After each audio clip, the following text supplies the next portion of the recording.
बिस्मिल्लाहिर्रहमानिर्रहीम अस्सलामु अलैकुम वरहमतुल्लाहि वबरकातुहू। माय डियर स्टूडेंट्स, हमारी डिस्कशन 9th क्लास की मैथमेटिक्स के ऊपर जारी है, जिसमें अल्हम्दुलिल्लाह हम एक्सरसाइज 1.1 कंप्लीट कर चुके हैं। तो एक्सरसाइज 1.2 स्टार्ट करने से पहले चंद इंपॉर्टेंट डेफिनेशंस हैं, जिन डेफिनेशंस की वजह से आपकी एक्सरसाइज 1.2 सॉल्व होगी। तो आइए जी, आज का लेक्चर स्टार्ट।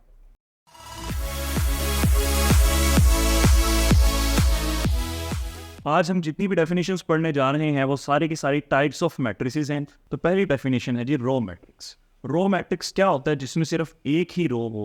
रो मैट्रिक्स में हमारा ताल्लुक सिर्फ रो से होगा, हमारा गर्ज सिर्फ रो से होगा कि उसमें सिर्फ एक रो होनी चाहिए, कॉलम चाहे जितने मर्जी आ जाए। एग्जाम्पल के तौर पर मैंने एक मैट्रिक्स लिखा है R = 1 2 3। इसमें आपको एक ही रो नजर आ रही होगी, कॉलम चाहे जितने मर्जी हो जाएं। इसी तरह से कॉलम मैट्रिक्स वो मैट्रिक्स होगा जिसमें सिर्फ एक कॉलम हो, रोज चाहे जितनी मर्जी आ जाए। जैसे एग्जांपल के तौर पे मैंने आपके सामने ये लिखा हुआ है। इसको मजीद आसानी के लिए आप आसान अल्फाज में यूँ याद रख सकते हैं, क्योंकि आपको पता है ऑर्डर में पहले हमेशा हम रोज बताते हैं और बाद में हमेशा हम कॉलम्स बताते हैं।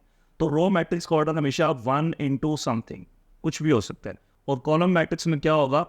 रोज चाहे जितनी मर्जी हो और कॉलम हमेशा एक ही होना चाहिए। उसके बाद आ जाएगा rectangular matrix and square matrix. इन दोनों को मैं कंपैरिजन करके पढ़ाता हूँ।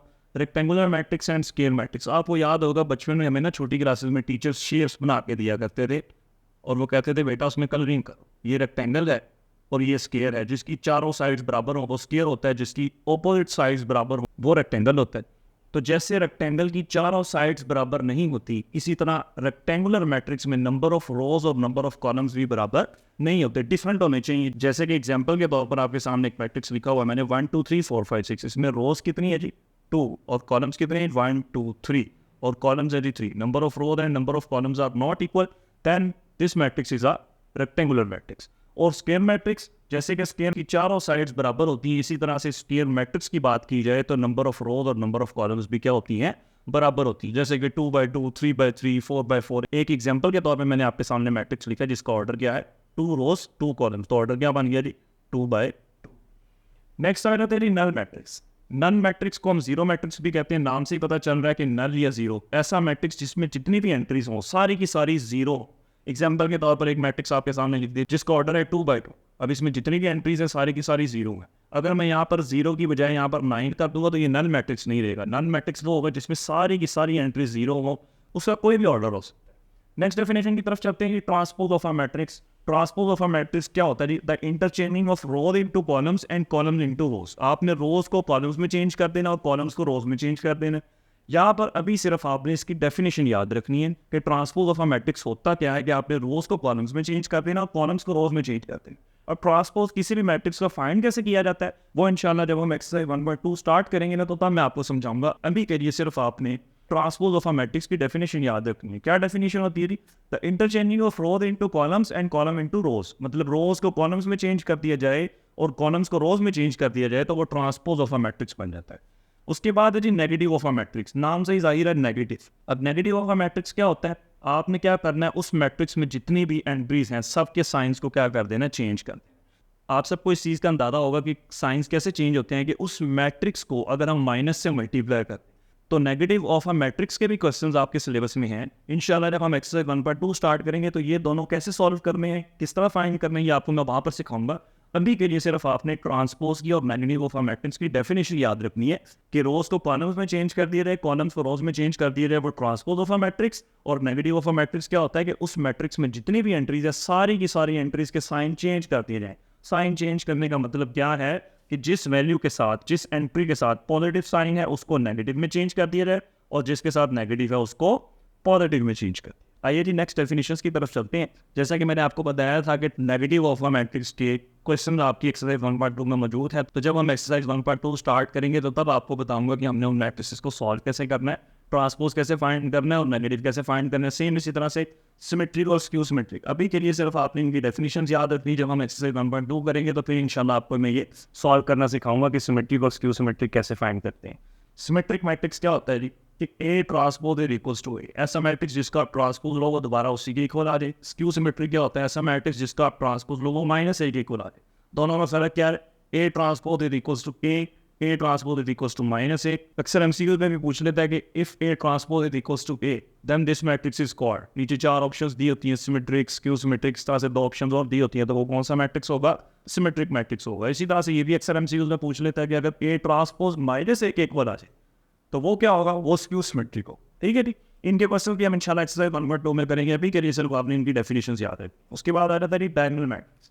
डायगोनल मैट्रिक्स क्या होता है? If at least any one of the entries of its diagonal is not zero and non diagonal entries are zero. अब यहाँ पर बार बार डायगोनल का वर्ड यूज हो रहा है, तो पहले तो ये पता होना चाहिए ना कि डायगोनल क्या होता है। तो यहाँ पर एक मैट्रिक्स लिखता हूँ मैं कि 1 2 3 4 5 6 7 8 9, ये मैंने आपके सामने एक मैट्रिक्स लिख लिया।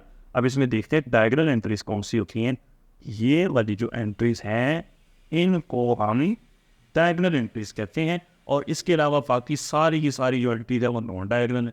तो क्या कहता है डेफिनेशन में? एटलीस्ट कम से कम एक वैल्यू ऐसी होनी चाहिए डायगोनल में जो जीरो ना हो, बाकी सारी एंट्रीज जीरो हो। एग्जाम्पल के तौर पे आपके सामने एक मैट्रिक्स दिया मैंने, इसमें डायगोनल कौन सी है जी? ये डायगोनल है। अब इस डायगोनल में देखें एक वैल्यू ऐसी मौजूद है ना जो जीरो नहीं है, और बाकी सारी जीरो हैं, तो यही वो कहता है कि कम से कम एक वैल्यू ऐसी होनी चाहिए डायगोनल में से जो जीरो ना हो, बाकी सारी चाहे जीरो हो जाए। इसकी जगह अगर मैं 9 कर दूँ, इसकी जगह अगर मैं 8 कर दूँ, तभी भी डायगोनल ही रहेगा, क्योंकि डायगोनल एंट्रीज में से उसने शर्त रखी है कि एक वैल्यू ऐसी जरूर होनी चाहिए जो जीरो ना हो, चाहे सारी की सारी ना जीरो हो, लेकिन डायगोनल के अलावा नॉन डायगोनल सारी की सारी जीरो होनी चाहिए। उसके बाद आ जाता है स्केलर मैट्रिक्स। स्केलर मैट्रिक्स क्या होता है? All diagonal entries are same and non zero. इसमें क्या था? डायगोनल एंट्रीज का सेम होना जरूरी नहीं था, बस एक वैल्यू ऐसी होनी चाहिए जो जीरो ना हो। इसी तरह स्केलर मैट्रिक्स में क्या है कि डायगोनल वैल्यूज सेम होनी चाहिए।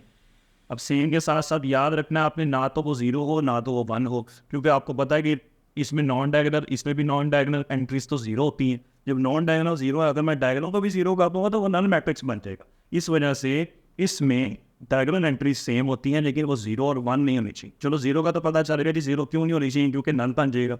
1 की क्या वजह है? 1 की वजह ये है क्योंकि आइडेंटिटी और यूनिट मैट्रिक्स में डायगोनल एंट्रीज 1 होती है, नॉन डायगोनल 0। अगर मैं यहाँ पर 1 कर दूंगा तो वो स्केलर नहीं रहेगा, वो आइडेंटिटी बन जाएगा।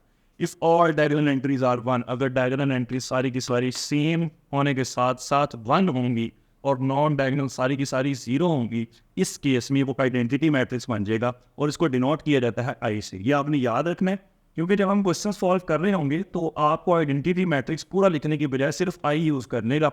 आई का मतलब होता है आइडेंटिटी मैट्रिक्स। वो हम क्वेश्चन देखते हुए अंदाजा लगाएंगे आइडेंटिटी जो मैट्रिक्स है उसका हमने ऑर्डर क्या लेना है, 2x2 लेना है, 3x3 लेना है, क्या ले जी प्यारे बच्चों। ये थी जी आपकी सारी की सारी टाइप्स ऑफ मैट्रिसेस। अब यहाँ पर मैं एक मैट्रिक्स लिखता हूँ और उसके अंदर मैं चेंजिंग करता रहूँगा। अमूमन बच्चे इन्हीं 3 में ज़्यादा कंफ्यूज होते हैं, तो मैं यहाँ पर एक मैट्रिक्स लिखूँगा। आपने उस मैट्रिक्स को देखते हुए बताना कि वो अभी जो हमने टाइप्स पढ़ी है ना, उनमें से वो कौन सी टाइप, ठीक है, ताकि आपकी सारी की सारी एक बार रिवीजन भी हो जाएगी और इंशाल्लाह आपको लेक्चर सुनने के साथ साथ यहाँ पर भी आपको याद भी हो जाएगा। ठीक है, एक मैट्रिक्स मैं ले लेता हूँ, 0 0 0 0 0 0 0 0 एंड 0।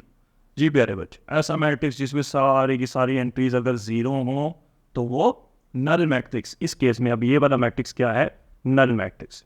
अगर मैं इस 0 की जगह पर 2 कर, अब कौन सा मैट्रिक्स हो गया कि डायगोनल एंट्रीज में से एक वैल्यू ऐसी है जो 0 नहीं है, तो वो कौन सा मैट्रिक्स हो गया? Diagonal matrix. इसके बाद अगर मैं इस 0 की जगह पर भी 2 कर दूं, इस 0 की जगह पर भी 2 कर दूं, तो अब कौन सा मैट्रिक्स बन गया? स्केलर बन गया। क्यों स्केलर बन गया? क्योंकि डायगोनल एंट्रीज सेम है, नॉन डायगोनल सारे 0 है। इसकी जगह पर अगर मैं 1 कर दूं, इसकी जगह पर अगर मैं 1 कर दूं, इसकी जगह पर भी अगर मैं 1 कर दूं, अब कौन सा मैट्रिक्स बन गया? आइडेंटिटी मैट्रिक्स से यूनिट मैट्रिक्स, क्योंकि डायगोनल एंट्रीज 1 है, नॉन डायगोनल सारे के सारे 0 हैं। अगर मैं यहाँ पर 0 की जगह 8 कर दूं, अब कौन सा मैट्रिक्स बन गया? स्केलर मैट्रिक्स, क्योंकि इन तीनों केसेस में नॉन डायगोनल एंट्रीज आपकी 0 होनी चाहिए। तो स्केलर मैट्रिक्स क्यों हो गया? क्योंकि नॉन डायगोनल में एक वैल्यू ऐसी आ गई जो 0 नहीं है। तो फिर देखें स्केलर कैसे है, क्योंकि रोज भी कितनी है? 3, और कॉलम्स भी कितने हैं? 3। इस केस में क्या बन गया? Scalar matrix. उम्मीद करता हूँ कि आपको टाइप्स ऑफ मैट्रिसेस समझ आ गई होंगी। कोशिश कीजिएगा कि इन तमाम डेफिनेशंस को अच्छे तरीके से समझ के याद करें। डेफिनेशन के साथ एग्जांपल आपने ज़रूर मेंशन करनी है। इंशाल्लाह जब हम एक्सरसाइज 1.2 स्टार्ट करेंगे तो आप देखेंगे कि अगर आपको ये डेफिनेशन आती है तो आप आसानी से एक्सरसाइज 1.2 को सॉल्व कर लेंगे, क्योंकि जिस तरह से मैंने अभी आपसे छोटा सा टेस्ट लिया है ना, इसी तरह से वहाँ पर मेंशन होंगे मैट्रिसेस कि बताओ बेटा ये मैट्रिक्स कौन सा है, ये मैट्रिक्स कौन सा है, ये मैट्रिक्स कौन सा है। तो आपने मैट्रिक्स को देखते हुए जज करना है इन टाइप्स ऑफ मैट्रिसेस में से वो कौन सा मैट्रिक्स।